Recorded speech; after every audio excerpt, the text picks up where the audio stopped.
Heart, liberation. Heart in Vedantic parlance is synonymous with the self, chit, or pure mind. Being absolute, it is ever changeless, formless, single, and inactive. But as the word connotes center, it seems to imply a connection with a phenomenon, of which it is the source or point of contact. It is the point at which the formless spirit appears to take a form, that is, to manifest itself in and as the world of forms.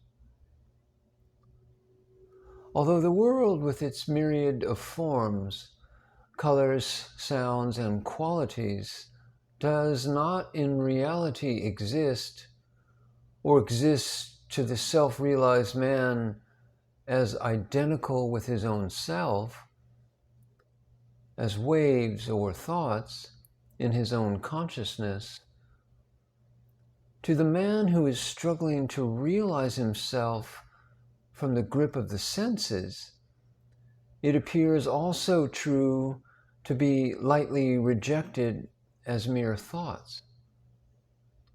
Such a man needs guidance on his own level and from his own standpoint.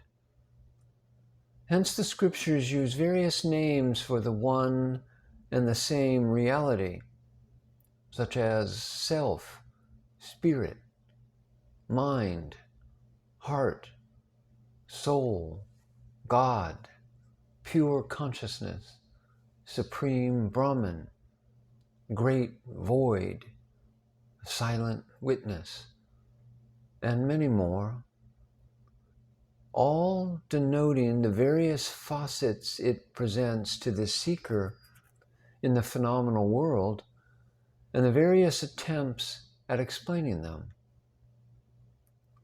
Heart implies, therefore, the point of union between the self and the world or body, the switchboard of the fusion of light and darkness. It is thus the seat of the Granthi, the knot of ignorance, which creates the illusion that the world is other than pure mind, that is, as a projection in an objective space independently of the perceiving mind.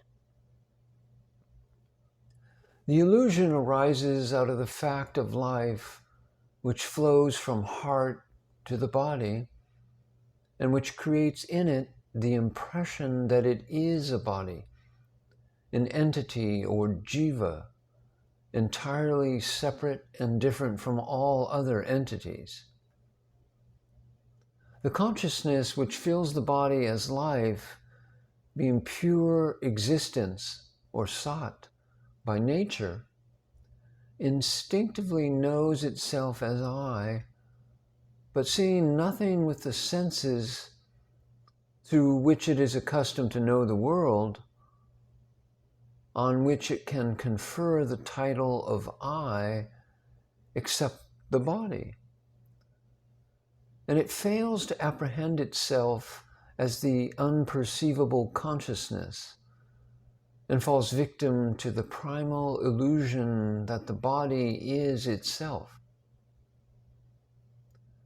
Having thus lost sight of its true nature by false identification, it gets entangled deeper and deeper in the tamasic and rajasic needs and craving of the material body, and thus sets turning for itself the grinding wheel of life and death, birth and rebirth, pleasure and pain, knowledge and ignorance, etc., till the bitter end, when the longing for home and rest stirs it to carry out a search for them through tapas and sadhana and the guiding grace of the Divine Master. This fall of the individual consciousness from its sublime state is described in the Srimad Bhagavata as the Atman, fascinated by the sports of its Maya in the body, thinks I and mine. Sri Bhagavan shows the way home in the simplest words when he says, "Inquire into the nature of that consciousness which knows itself as I, and it will inevitably lead you to its source, the heart, where you will unmistakably perceive the distinction between the insentient body and the mind. And the mind will then appear in its utter purity as the ever-present self-supporting intelligence which creates, pervades its creation, as well as remains beyond it, unaffected and uncontaminated. Also, finding the heart will be experienced as being the heart. When this experience becomes permanent through constant practice, the much desired self-realization or mukti is said at long last to have been achieved, and the I am the body illusion broken forever.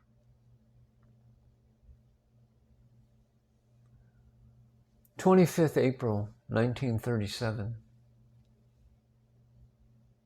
Sri B.V. Narasimha Swami is in the ashram, the original biographer of Ramana in English, to prepare the third edition of his translation of the Upadisa Saram, along with his own commentary.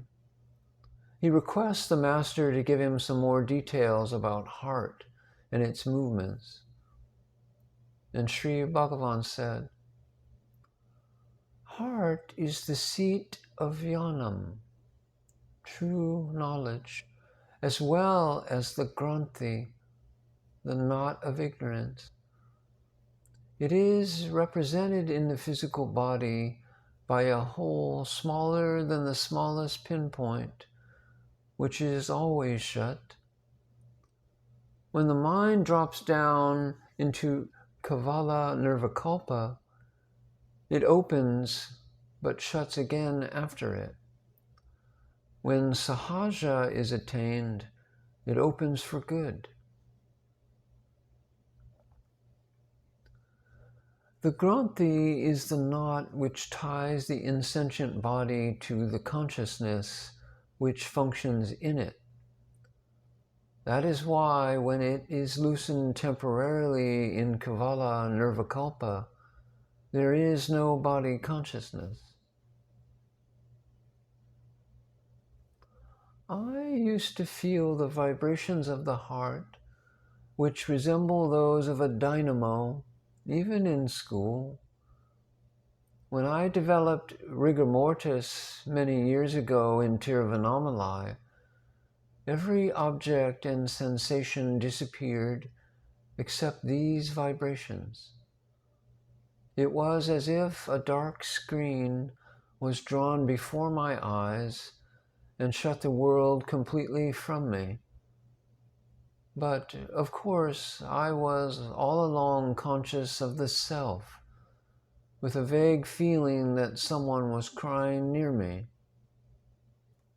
This state continued till just before I regained physical consciousness, when I felt something rush from the heart to the left side of the chest and re-established life in the body.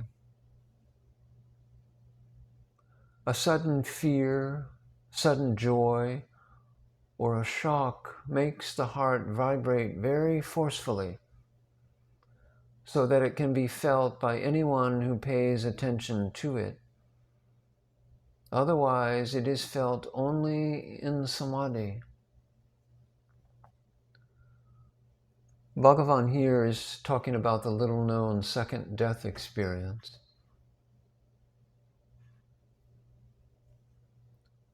23rd October 1936. A student who is preparing his thesis for the PhD degree asked, "God is said to be immanent. How do you justify your confining him to the heart?" God is said to reside in the heart in the same way as you are said to reside in your body. Yet heart is not a place. Some place must be named as the dwelling of God for those who take their bodies for themselves and who comprehend only relative knowledge. The fact is, neither God nor we occupy any space. We are bodiless and spaceless in deep sleep, yet in the waking state we appear to be the opposite.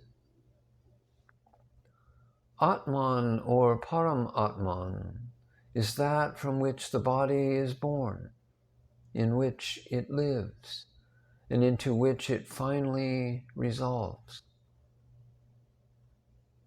Look within is the message.